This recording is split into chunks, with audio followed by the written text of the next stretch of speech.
Hello and welcome to the Weekly News Show. My name's Leon and this week we find out what's going on with the Division's ongoing problems. But first we have a double look at the rumours of an upgraded PS4 and Xbox One, starting with what we know about the new PlayStation 4.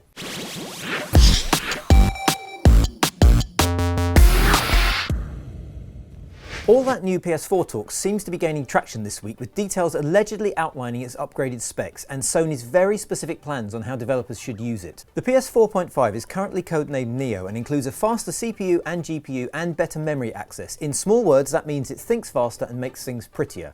Eventually, there will be a base PS4, which is what we have now, and the Magic Neo with games needing a mode for each from October. But what does a Neo actually do? Apparently better frame rates and improved visuals are the main benefit, so expect Ultra HD resolutions and upscaled 4K outputs. Documentation suggests Sony doesn't want to split the user base, with both consoles existing and playing together, while Neo games will not be allowed to have any gameplay features or extras that the base unit can't use. I guess we'll know for sure come E3. Now, if you have thoughts on the Neo or anything else in this week's show, let me know via Twitter at Leon Hurley or at GamesRadar. Now, in other news, Destiny fans have uncovered a Latin message following the April update, pointing to something big coming on September the 20th. After 10 years, Microsoft will finally stop making Xbox 360s, although live and other support will continue for the time being.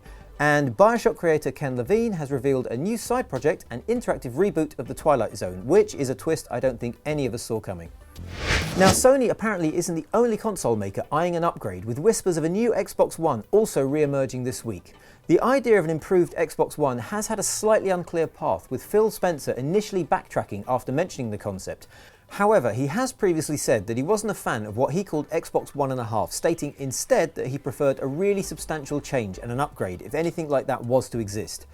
New rumours now suggest that Microsoft is indeed evaluating a range of prototypes using various components, much like you'd use to upgrade a PC. That sounds a lot like Sony's plan to improve its base console. However, previous rumours suggest Microsoft could be pursuing a more modular approach, potentially enhancing your current box with extra bits rather than making a whole new machine.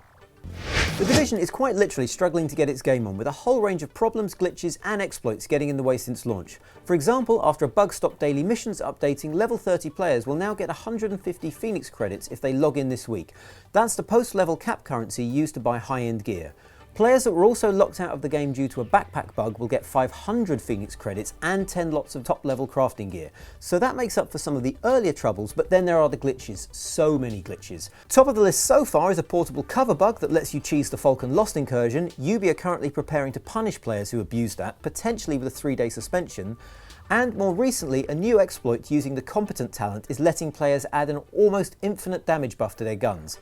In short, it's looking a lot like a bit of a mess with plenty to fix, and the serious players are not happy. Anyway, that's all we've got time for this week. Get in touch if you have any questions and I'll see you next time.